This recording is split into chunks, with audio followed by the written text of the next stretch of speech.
can live for what we hope for and accomplish our ambitions by coordinating our thoughts and actions toward achieving our goals. Hi there, I'm Adrian Atkinson. Thanks for joining us for another edition of Jamaica Magazine. On the pages today, a look at citizens calming their thoughts and action in support of Jamaica's economic growth, plus protecting and conserving the island's water resources. Later, at-risk youth get the assistance to hone their skills and become employable. These and more to come in the half hour, so stay with us.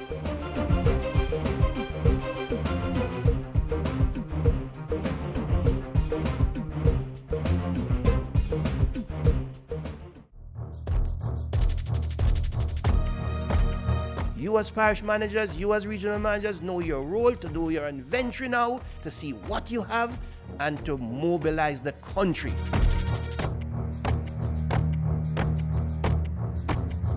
Outreach with communities, outreach with civil societies, outreach with the churches. That is what we are going to do.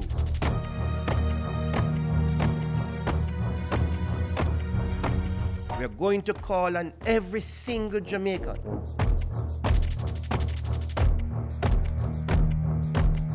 Look around your house, search your environment, find this mosquito. Join the fight.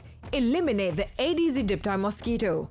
Stop the spread of dengue and chikungunya. And keep Jamaica Zika-free. The goal of achieving increased economic growth through production and export is being realized. Players in the productive sector are being spurred to act on lucrative business opportunities being promoted by the government. One of them is the production of West Indian Sea Island cotton. Watch this.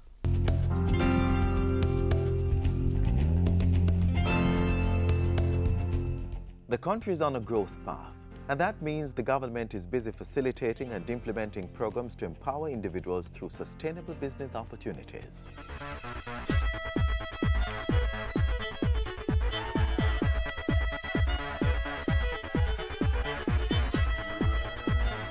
I started out as an investigating scientist. I'm a part of a joint venture with the Jamaica Agricultural Development Foundation and the University of the West Indies, where I conducted research to localize the techniques of growing cotton in Jamaica. And from that I obtained an MPhil degree. I moved over into a pilot commercial project. Then soon after, I became a full commercial contracted farmer with the Jamaica Agricultural Development Foundation. Otis Francis is one of 3 farmers now operating a combined 300 acres of cotton farms in St. Mary and St. Catherine. These farms specialize in premium West Indian Sea Island cotton. Through bilateral partnership between the Jamaica Agricultural Development Foundation and the government of Japan, $11 million was spent to revive the sector. Well-needed equipment such as high crop tractor, a boom sprayer and inter-row cultivator were purchased in 2014 to drive production, and today the success is evident.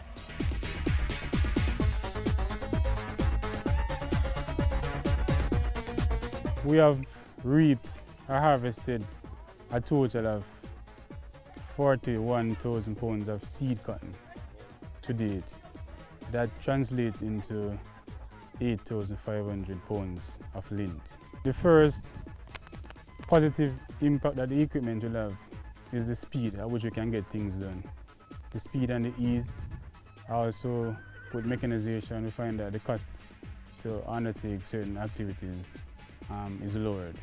Cotton reaped from this field in Old Harbour, St. Catherine will be exported to Venezuela, and the estimated earnings is 9 million Jamaican dollars.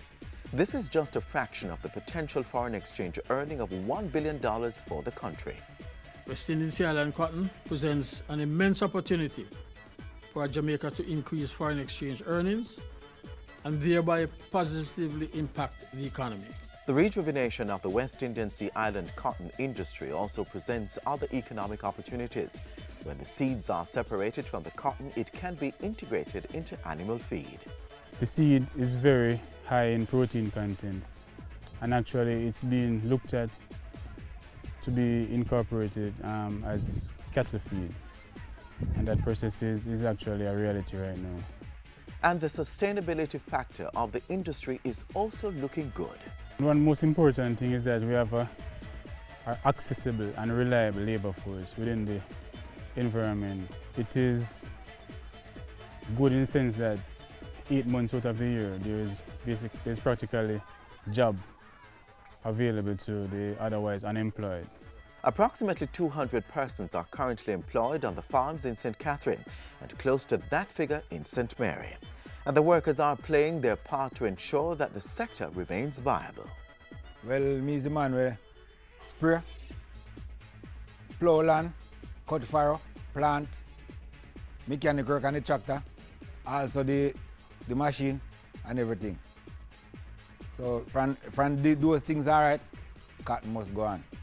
And with continued support through the government's economic programs, the sector is expected to grow from the current 300 acres to 800 within the 2015-2016 crop year. The long-term target is 5,000 acres by 2017. But even better, Mr. Francis has his own aspiration for his farm. For next crop, we're looking to at least double the acreages. The current acreage is being grown now, which should move us up to 600 acres. The vision for this farm is to have most of the steps prior to harvesting mechanized. Through smart spending by the government, pockets of businesses are coming on stream. Foreign exchange earnings are increasing with new overseas investment opportunities. And most of all, jobs are being created.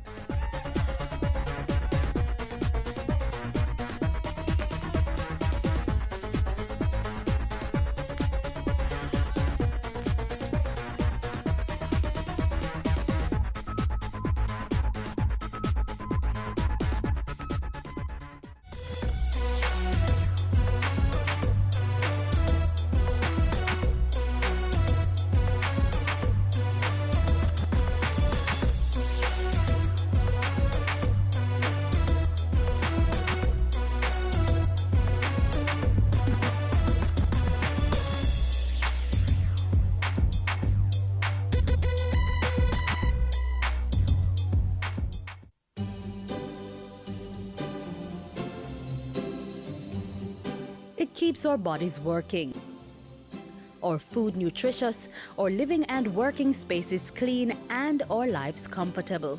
Water, the most precious resource necessary for the sustenance of life on our planet. Don't waste it. Let's conserve on this critical commodity.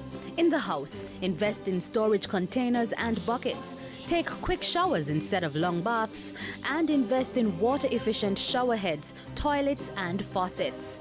You may also want to consider one-pot meals and cooking methods that don't require much water.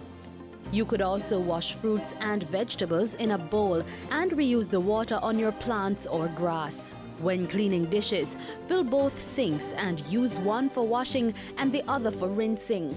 The leftover water can be used to wash off the concrete or asphalt in your yard. If you must wash your car at home, aim for once a fortnight and use a bucket to do the washing instead of running the hose. Don't delay. Start your water conservation practices today.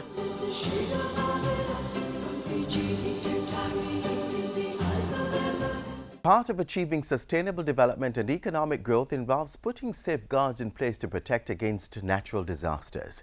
Agriculture, which has its fair share of threats from catastrophic events, can be made more secure by applying preventive measures such as those you'll see in this next feature. When it rains, it pours. The rainy season usually brings an abundance of the precious commodity, filling rivers and underground aquifers. But although the sources might be there, making water available on demand depends on how well those sources are managed and protected.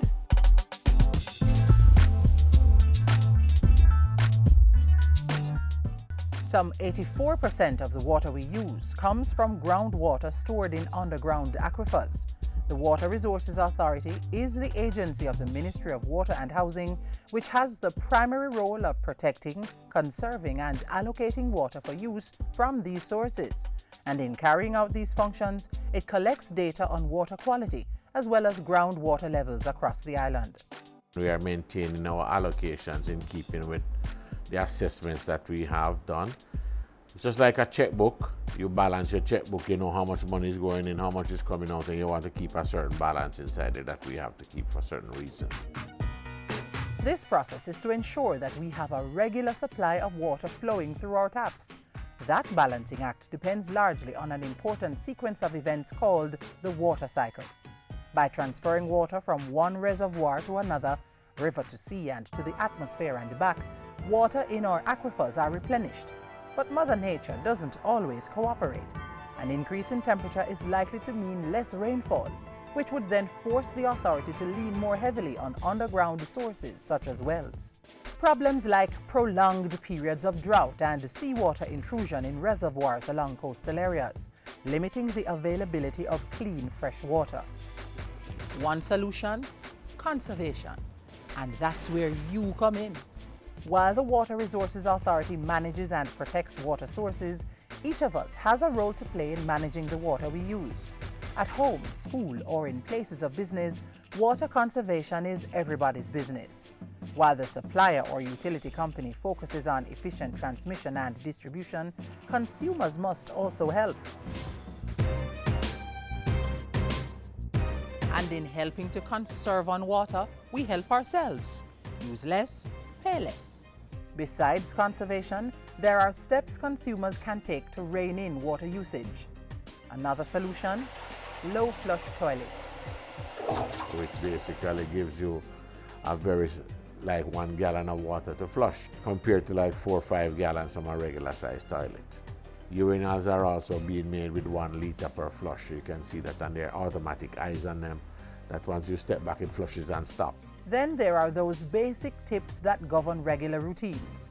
Not running the tap while you brush your teeth, using pressure shower heads and aerators to save water, filling up your kitchen sink to wash dishes rather than washing them under a flowing tap. Taps like these stop automatically in seconds after you turn them on. And then there are other measures. Reuse of the grey water that comes out of your bathroom or your sink connected to the gully basin and puts it out on your lawn or grassy area. You can recycle that water. Leaking pipes are a no-no and a sure way of depriving others of the precious commodity. In addition to plugging those leaks, consider making use of excess rainfall. Collect rainwater and store for general use, as well as to augment regular supplies. We are applying that to some schools that we are working with rural water supply with, and with the Food and Agricultural Organization in looking at the use of rainwater harvesting for irrigation purposes. Beyond steps to use water more efficiently is the important task of ensuring that this precious resource is not polluted. We try to be a little bit proactive in working with NEPA, the National Environment and Planning Agency, as part of the Technical Review Committee. When developments come in, we try to reduce the impacts on water resources to make sure that the sewage system that puts in don't impact on water resources, that runoff from certain areas don't get into the aquifers and contaminate the aquifers. And while the authority does its part, we must ensure that our actions do not put our water supplies at risk. Sinkholes lead directly into aquifers and should therefore never be blocked or used as garbage dumps. They can report incidences where they may see pollution occurring or people having discharges. For instance, if cesspool emptiers are discharging somewhere where they shouldn't be and it could impact on water resources, they can call in and make a report. Think about it. What would life be like without sufficient good quality water? Protecting and conserving our water is everybody's business.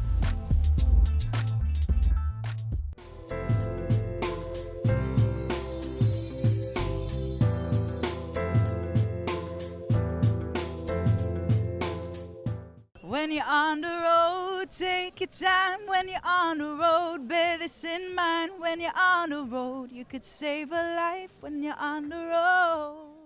No, son. A verb is an action word. Parents need to become more involved in their children's education. Parents are the first and in many cases the most important teachers. Read with your children. Review their schoolwork. Visit their school. Tapping and rapping and slapping, I said. Nice! High five! Woo! A good education will never decay.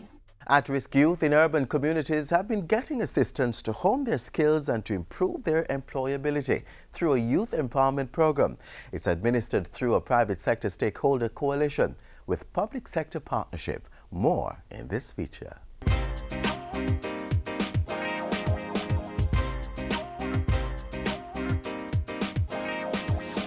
I'm on job experience, and now doing that and getting a little experience of that, I can know what the working world is all about. So when I go out there, I can know what to do. Each day we receive a stipend of $1,500, and I'm very grateful and thankful for that, because sometimes we don't have any money. Providing support where support is needed. Andre and Chantel are only two of the hundreds of young persons who have benefited from a government-endorsed private sector-led initiative called Youth Upliftment Through Employment. Youth was conceptualized as a private sector response to increasing levels of youth unemployment and unemployability within particularly vulnerable communities in Kingston and St. Andrew. We work with young persons aged 18 to 29 to guide them along the process of vocational skills training, literacy and numeracy upgrading, as well as facilitating internships and employment opportunities.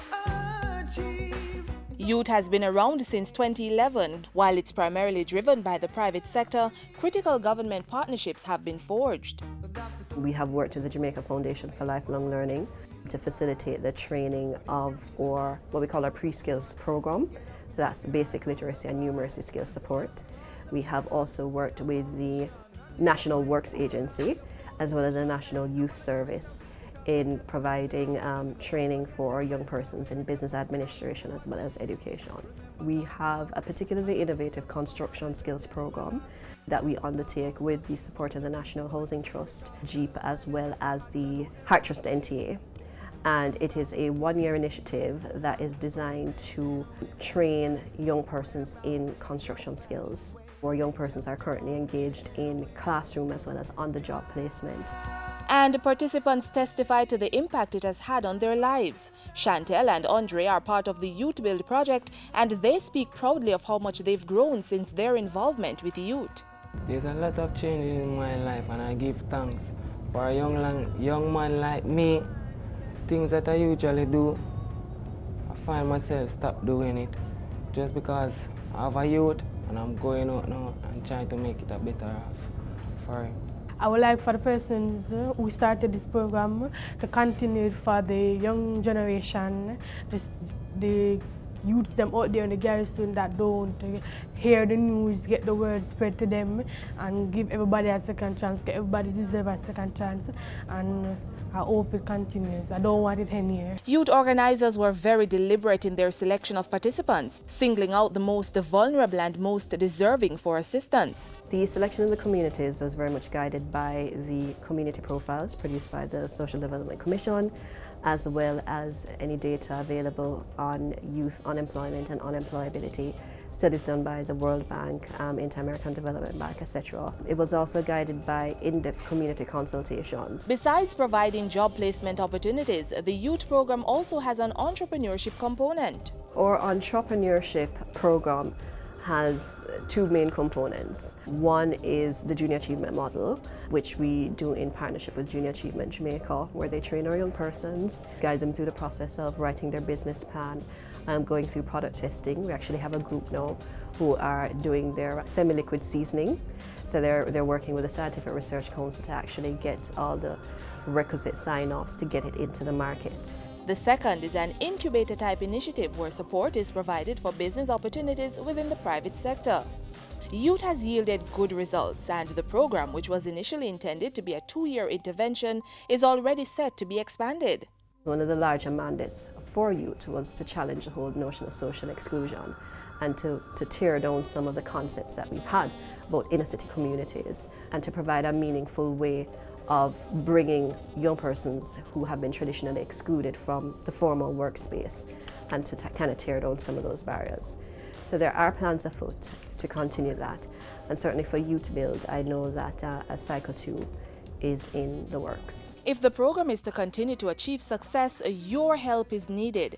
You can provide mentorship, internship opportunities, or permanent employment for qualified participants, or even donate funds to youth's work. Contact the Youth Program Management Office at 63 to 67 Knutsford Boulevard, Kingston 5. Telephone 920-6254 or send an email to youth@developmentoptionsja.com.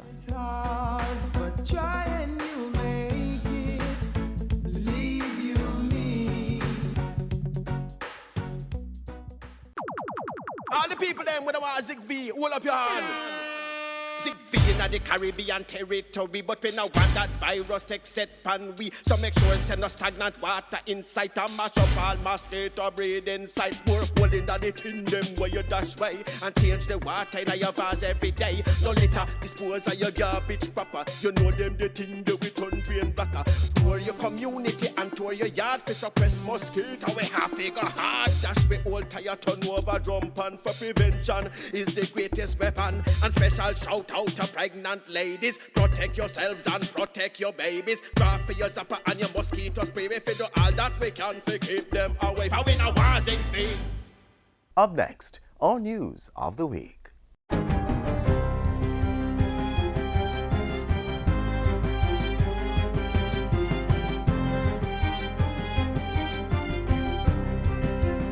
Hi there, I'm Simone Wolf with your JIS News of the Week.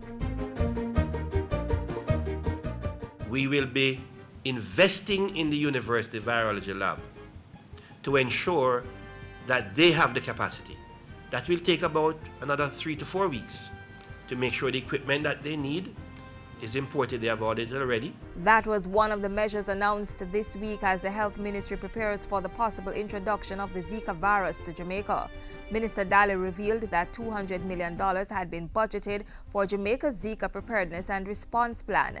The health minister also entered into a partnership with Caribbean Cement Company and the Kingston and St. Andrew Corporation. 100 vector control workers will be employed by the cement company, trained by the Ministry of Health, supervised by the KSAC, and directed out in the various communities where Carib Cement operates. And earlier in the week, the Health Ministry issued an advisory asking women to consider delaying becoming pregnant for the next 6 to 12 months, given the possible link between Zika virus infection and a brain condition affecting newborn babies called microcephaly. Microcephaly is an abnormal growth of the brain and stunting of the growth of the head of the fetus arising from infection in the first months of pregnancy. There have so far been no confirmed Zika cases in Jamaica, but given its proximity with cases in Haiti, Panama, and other regional countries, the Ministry of Health says a positive case in Jamaica is imminent. In other health news, the ministry received a $2 million donation of pharmaceuticals from the Issa Trust Foundation and Direct Relief. The items will be distributed across public health facilities island-wide. When we have a donation like this, we welcome with an open heart and we say thank you. On Wednesday, the Japanese government presented the St. John ambulance with 6 new emergency vehicles. This is a valuable gift which will serve as a major life-enhancing initiative and will assist us greatly to care for life at home, at work, at play, and allow St. John to have a more impactful service in Jamaica. The Economic Program Oversight Committee, EPOC, reported this week that Jamaica's tax revenues for the April to November 2015 period were $6.2 billion ahead of target. When you see the sales taxes, SCT and GCT, and the company taxes outperforming, I think that says something about business activity, that it's picking up somewhat, picking up more than was planned, I guess you could say. Prime Minister Portia Simpson-Miller was at the Jamaica Stock Exchange's Investments and the Capital Markets Conference on Monday and asserted that her administration was aggressively pursuing investment-led growth through physical and economic infrastructural development.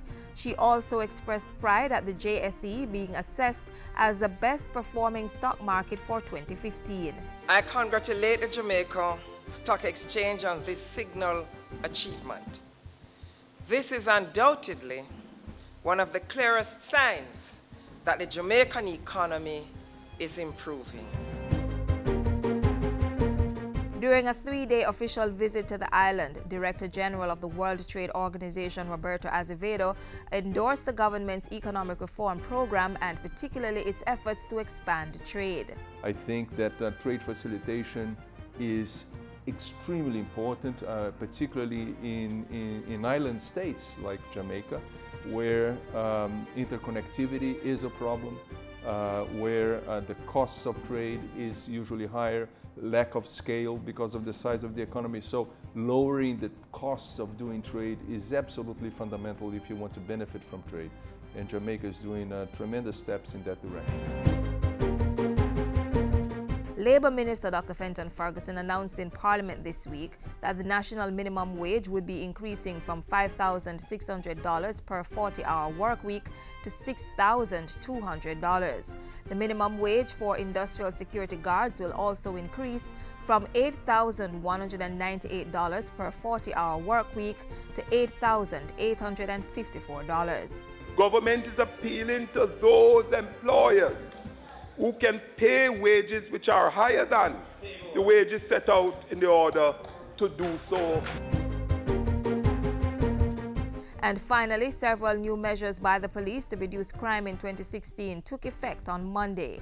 Among them is a split of the Jamaica Constabulary Forces operations portfolio, giving Deputy Commissioner George Coelho oversight of the newly formed territorial operations and putting DCP Clifford Blake in charge of the strategic operations portfolio. The separation into two distinct, though interconnected portfolios and the assignment of two DCPs will allow us to improve our operational effectiveness in crime prevention while ensuring greater control over discipline among the ranks. The police commissioner also announced that the JCF was revamping its recruitment process to include stricter screening measures for all applicants. There will be 100% polygraphing of all prospective recruits as we seek to promote a culture of professionalism, ethics, and integrity within the JCF. And those were some of the stories making news this week. I'm Simone Wolf.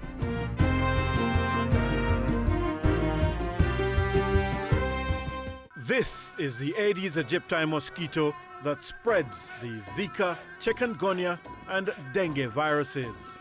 Search for its breeding sites and destroy them. A message from the Ministry of Health. It's been 11 months. 7 years. 12 years. Since I became the most important person in the world. It's a big responsibility to know that her future is in our hands. I have to tell him and show him that he is my number one. I want to prepare them for life's journey. So as them grow, them know the difference between right and wrong. I gotta make sure I keep him out of bad company. Because if I don't raise him right, the streets are gonna raise him. I feel, she feel. If me stumble, him fall. Knowing I'm responsible for their future and they're responsible for Jamaica's future. So I won't give up or allow her to quit. I'm gonna make sure I'm safe on the straight and narrow. Me prefer to tell them no now than watch them regret it later. Because to the world, I'm just another person.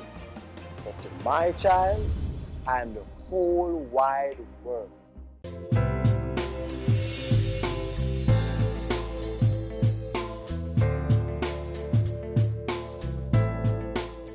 And that brings us to the end of today's edition of Jamaica Magazine. We value your feedback, so keep the link. Tell us what you thought of the show. Send an email to jamaicamagazine@jis.gov.jm or hit us up on Twitter @JIS News. Also, click on our website, jis.gov.jm, for the very latest government information. Until next time, I'm Adrian Atkinson, reminding you to take care of your health and make every day a productive one.